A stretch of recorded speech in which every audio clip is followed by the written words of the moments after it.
Aphrodite, the goddess of love, was renowned for her beauty. Her allure was legendary, captivating gods and mortals alike. She captivated hearts wherever she went, leaving a trail of admirers in her wake.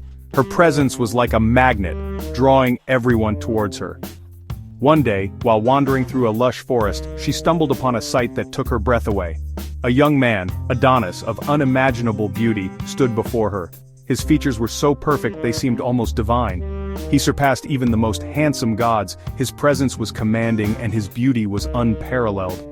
Aphrodite, overwhelmed by desire, decided to keep him for herself. She couldn't bear the thought of anyone else having him. Knowing her fellow Olympians would be envious, she hid Adonis in a secret place. She wanted to protect him from their jealous eyes. Where better than the Underworld, a place so hidden, no one would think to look there. Ruled by Persephone, the queen of the dead, the Underworld was the perfect hiding spot. Aphrodite entrusted the unsuspecting Persephone with Adonis, believing him safe in her care. Aphrodite, blinded by love, made a grave miscalculation. She underestimated the allure of Adonis. His beauty was so profound it could not be hidden, even in the darkest corners of the Underworld. Even in the Underworld, his beauty could not be contained. He was like a radiant sunbeam in the darkest cave. His presence illuminated the shadows, drawing attention even in the realm of the dead. This oversight would lead to a clash of the Titans. The rivalry between Aphrodite and Persephone was inevitable. Aphrodite's plan was about to unravel, and the consequences would be severe. The stage was set for a dramatic confrontation that would shake the very foundations of the divine world. Persephone, although queen of a somber realm, was not immune to beauty. Adonis, with his youthful charm, captivated her. She found herself drawn to him. Days turned into weeks and their bond grew stronger. Persephone, enthralled, decided she wouldn't return him. Aphrodite, impatient, journeyed to the Underworld. She demanded Adonis back. Persephone refused. She had grown accustomed to Adonis's presence. He brought light and warmth to her dark domain. The Underworld, once her lonely kingdom, now echoed with laughter and life. Aphrodite was furious. How dare Persephone defy her?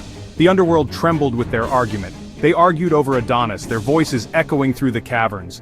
The very foundations of the world shook. This conflict between goddesses threatened the balance. Neither would back down. The mortal Adonis found himself caught in this celestial tug-of-war. His heart was torn. He cared for both goddesses, yet he was but a pawn in their game. The dispute reached the ears of Zeus, king of the gods. The heavens trembled as he pondered the matter, knowing the gravity of his decision. He intervened, eager to restore order and harmony among the gods and mortals. His presence alone commanded respect and attention. Zeus, known for his wisdom and fairness, proposed a compromise that he believed would satisfy all parties involved. Adonis would spend a third of the year with Aphrodite, a third with Persephone, and the remaining third as he pleased, free to choose his own path. This arrangement was meant to bring balance and fairness, allowing Adonis the freedom he desired. Aphrodite, though unhappy with a shared love, reluctantly agreed. Her heart ached, but she knew it was the only way to avoid further conflict. Persephone was also disappointed, but she accepted the compromise, understanding the necessity of maintaining peace. A delicate balance was achieved, but peace would be short-lived. The tension between the goddesses lingered, a silent storm brewing. The seeds of jealousy and tragedy were already sown, hinting at the turmoil that lay ahead. Adonis, now free to roam, enjoyed his time above the earth, basking in the beauty of nature. He wandered through lush meadows, explored dense forests, and felt the warmth of the sun on his face. His heart was light, and his spirit soared as he embraced the freedom he had longed for, and below. However, his happiness was not to last. Dark clouds began to gather on the horizon, a foreboding sign of the trouble that lay ahead. Ares, Aphrodite's lover and the god of war, became consumed by jealousy. He could not bear to see Aphrodite share her affection with another. The sight of Adonis with Aphrodite ignited a burning rage within him. One day, while Adonis was hunting in the forest, Ares decided to take his revenge. He disguised himself as a wild boar and attacked Adonis. The boar charged with ferocious speed, goring Adonis with its sharp tusks. Adonis, caught off guard and unable to defend himself, fell to the ground, mortally wounded. As he lay dying, Aphrodite rushed to his side, cradling him in her arms. His blood, spilling onto the ground, gave birth to the delicate anemone flower, a symbol of his tragic fate.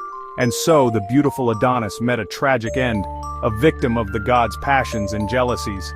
His tale serves as a reminder of the destructive nature of unchecked desire and the devastating consequences it can bring.